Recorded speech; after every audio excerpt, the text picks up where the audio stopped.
नहमदु व नुसल्ली अला रसूलिहिल करीम अम्मा बाद फ़ौज़ु बिल्लाहि मिनश्शैतानिर्रजीम बिस्मिल्लाहिर्रहमानिर्रहीम। नाज़रीन व सामीन ख़वातीन व हज़रात, अस्सलामु अलैकुम। उम्मीद करती हूँ आप सब खैर आफ़ियत से होंगे और ईमान की बेहतरीन हालत में होंगे। ईमान की बेहतरीन हालत में होना हमें बहुत ज़रूरी है, और वो हम इस तरह हो सकते हैं कि अगर हमारे ज़िंदगी में कोई मुश्किल, कोई परेशानी और या कोई ऐसा सवाल हमारे रूबरू आ रहा है जिसका हमें पता नहीं है, तो हमें चाहिए कि उलमा इकराम से रुजू करें या फिर मुफ्तियान इकराम से उन सवालात के जवाबात को मालूम करने की कोशिश करें। इसी सिलसिले में आज ये दूसरा वीडियो है जिसमें हम आपके ही सवालात के जवाबात देने की कोशिश करेंगे। सवाल नंबर 1 कि नमाज में से अगर एक से ज़्यादा वाजिब छूट जाए तो क्या एक सजदे सहौ करने से काम चल जाएगा, या जितने वाजिब छूटे हैं उतने सजदे करने होंगे? तो इसके जवाब में मुफ्तियान इकराम कहते हैं कि अगर आपसे कुछ वाजिब छूट गए हैं वो एक से ज़्यादा है, नमाज में अगर एक से ज़्यादा वाजिब छूट जाए तो भी आपको सबकी तरफ से सजदे सहब के 2 सजदे ही करने होंगे। ज़्यादा सजदे करने की ज़रूरत नहीं है। आप जो सजदे सहू के 2 सजदे करते हैं वो आखिर में अदा कर लेंगे तो आपकी नमाज दुरुस्त हो जाएगी इंशाअल्लाह। सवाल नंबर 2, औरत के इंतकाल के बाद मर्दों को उसका चेहरा देखना कैसा है?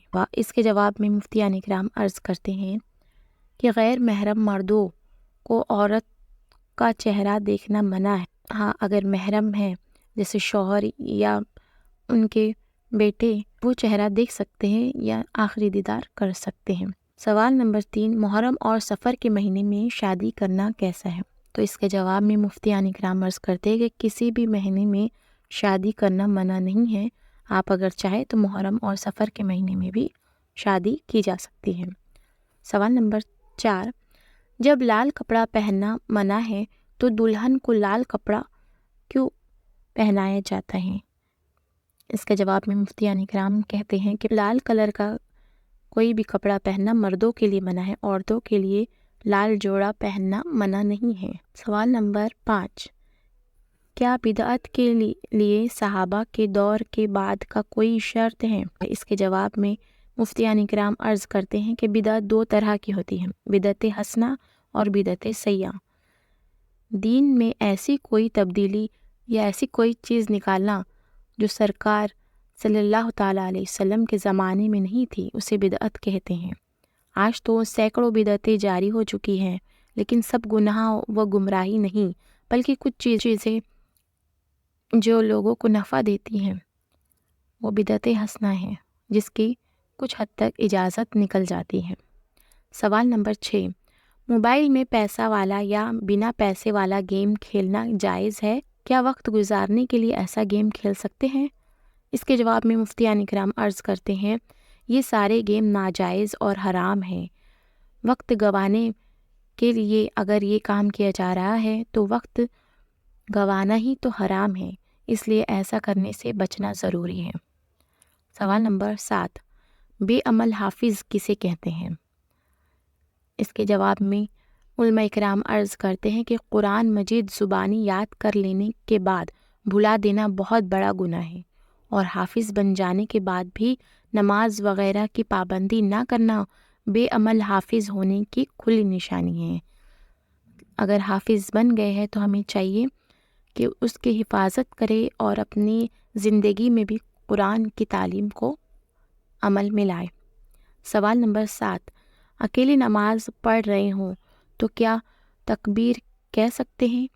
इसके जवाब में मुफ्ती इकराम अर्ज़ करते हैं, जी हाँ, फ़र्ज़ नमाज पढ़ने के लिए कह लेना चाहिए। जमात के लिए ही तकबीर ज़रूरी नहीं। माना कि अकेले नमाज पढ़ने के लिए तकबीर ज़रूरी नहीं, लेकिन पढ़ लेना बेहतर है। सवाल नंबर 8, कि अगर कहीं सफ़र में हो और मुसल्ला या जाए नमाज साथ ना हो तो क्या सड़क पर या फ़र्श पर नमाज पढ़ सकते हैं?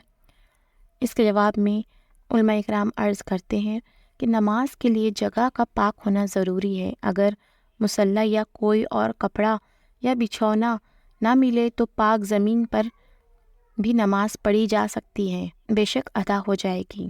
اللہ نے ساری زمین کو ہمارے لیے مسلح بنا دیا۔ کسی مسجد میں الگ جماعت کے لوگ نماز پڑھتے ہوں اور ان کی نماز ہو جائے تو کیا ہم ایسی مسجد میں نماز ادا کر سکتے ہیں؟ اس کے جواب میں مفتی اکرام عرض کرتے ہیں، اگر پاس میں آپ کی مسجد ہو، آپ کی جماعت کی مسجد ہو تو نماز ادا کرنے کے لیے وہیں جائے، اور اگر ایسا نہ ہو تو پھر ان کی مسجد میں اکیلے یا جماعت سے بھی نماز ادا کر سکتے ہیں۔ سوال نمبر 9 کہ ایک شخص سفر میں ہو، نماز کا وقت ہوا لیکن نماز ادا نہ کر سکے، یہاں تک کہ گھر پہنچ گئے، ابھی بھی اس نماز کا وقت ہے، تو کیا اب وہ نماز پوری پڑھیں گے یا قصر پڑھیں گے؟ اس کے جواب میں علماء کرام عرض کرتے ہیں کہ اگر آپ سفر میں ادا کرتے تو آپ کو قصر ادا کرنی ضروری تھی، لیکن چونکہ اب گھر آ گئے ہیں تو ابھی نماز کا وقت باقی ہے، آپ کو پوری نماز پڑھنی ہوگی۔ اگر وقت بیت گیا ہے، آپ کی نماز قضا ہو گئی ہے، وہ نماز قصر قضا پڑھتے۔ اسی طرح گھر کی قضا نماز اگر سفر میں ادا کرنے کا موقع ملے تو پوری ہی پڑھنی ہوگی۔ مسئلہ ہوتا ہے قصر نماز پڑھنے کا۔ سوال نمبر 10 اور آج کا آخری سوال، کیا بیڑی یا سگریٹ پینے سے وضو ٹوٹ جاتی ہے؟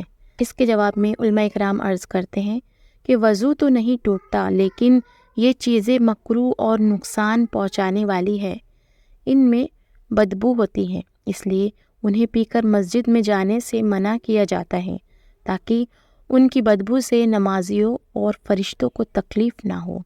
امید کرتی ہوں آج کے یہ سوالات اور ان کے جوابات آپ کو سمجھ آئے ہوں گے اور آپ کے علم میں اضافہ ہوا ہوگا۔ دوسروں کے بھی علم میں اضافے کے لیے اس ویڈیو کو ضرور شیئر کیجیے اور لائک اور اپنے پیارے سے کمنٹس کر کے ہمیں ضرور بتائیے گا کہ ہمارا ویڈیو آپ کو کیسا لگا۔ ملتے ہیں جلد ہی آپ سے پھر ایک نئے ویڈیو میں۔ اللہ حافظ۔